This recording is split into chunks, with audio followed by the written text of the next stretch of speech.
We all have friends and family who say, I'm on a plant-based diet, so therefore I'm eating healthy foods. I want you to pay close attention to the study that we're about to break down because as we know, there's a wide degree of variation with plant-based diets. Some people can eat a lot of fruit and vegetables, sprouted and soaked nuts and seeds and legumes. And in my opinion, that's going to be a much healthier version of a plant-based diet compared to people who just go and get the meat, the processed alternative meats, the wheat protein, soy protein, corn protein, etc., processed food, meat-like products. And what this study found, this was just published, by the way, in Aging Clinical and Experimental Research. The title of this paper is Quality of Plant-Based Diets in Relation to All-Cause and Cardiovascular Disease Mortality in U.S. Adults with Sarcopenia. This is a population-based study.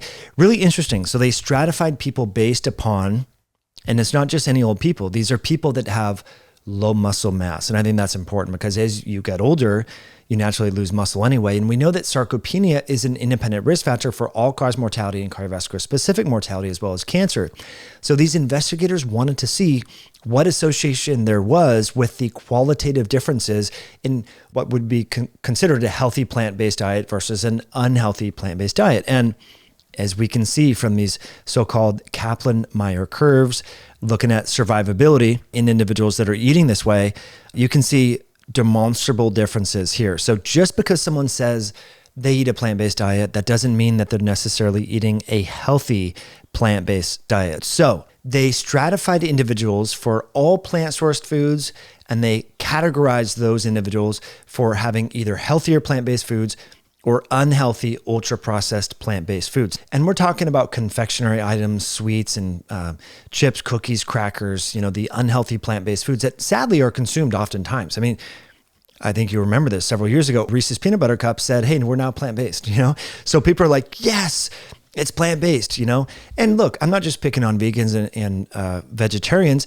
This happens in keto food as well. Like when keto got really popular, Costco and Safeway and the grocery outlet, they had all these ketogenic junk foods that were not healthy. They are as bad and as ultra-processed as the plant-sourced foods that we're talking about here. But you can see here, there was a difference, obviously, in the survivability of those who consume high amounts of ultra-processed plant-sourced foods. Their survivability over time was significantly lower compared to those who consumed high amounts of healthy plant-sourced foods. So we're talking about figure 2B. So as you can see here in part B, this is the Kaplan-Meier survivability curves. The fourth quartile is the group that had consumed high amounts of healthy plant-sourced foods, had a significantly higher survival probability compared to low amounts of healthy plant-sourced foods. Now, these are healthy, unprocessed, real foods, avocados, olives, nuts, seeds, fruits, vegetables, etc. Now, in contrast, if we look at the same Kaplan-Meier survivability curves, those that are consuming high amounts of ultra-processed plant-sourced foods have quite low survivability here when you look at this. And so I think this is really important for us to understand. And then we'll also look at this when it comes, this is all-cause mortality, and then down below we have F and we have E is cardiovascular specific mortality, tells the same story. So, the message is that not all plant-based diets are the same. So your coworkers and colleagues that are like, oh yeah, I'm healthy, I eat a plant-based diet, and that plant-based diet may be the meat alternative patties and then the bun and the French fries, and they say, well, it's plant sourced. Like it's what could go wrong. There's here in Washington State, as you might imagine, in Seattle, there's a lot of plant-based restaurants and they're serving the same processed junk food that has been served for now over 100 years at McDonald's and Wendy's and Burger King and so forth. But instead of having meat patties, they are patties that are derived from plant-sourced foods. And so I think it's important to recognize that eating unhealthy foods, whether it comes from plants or animals, is just unhealthy and it will increase your risk of dying from all causes. Now, furthermore, this is really important. You'll see this in people who eat unhealthy plant-sourced foods and eat unhealthy foods in general. They have micronutrient deficiencies. And this article goes on to say that individuals who eat processed plant-sourced foods have deficiencies in vitamin A, folate, potassium, magnesium, and tend to consume more ultra-processed foods such as sugar-sweetened beverages, sweets, and desserts.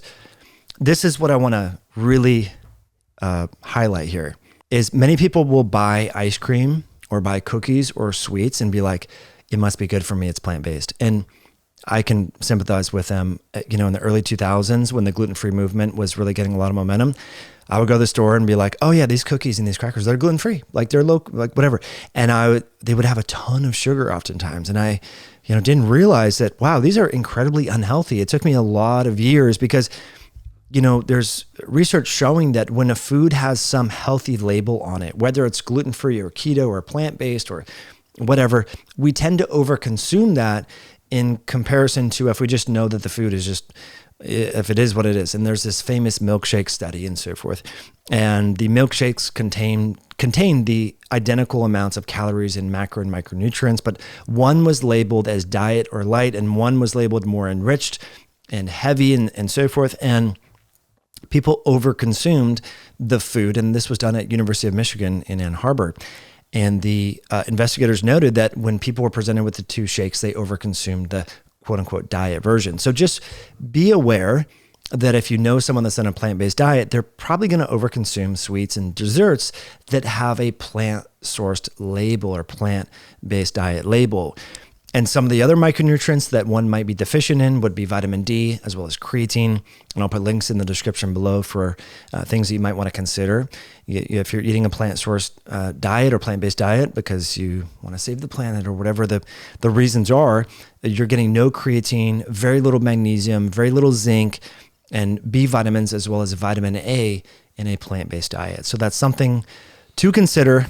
And I just wanted to share this with you guys and gals. This study just came out, and I think it's really important because I like to look at people's grocery carts when I go to the store and see what's in it. And it tells you a lot about the zeitgeist of the culture. And in Washington State, there's a lot of people who are on a plant-based diet.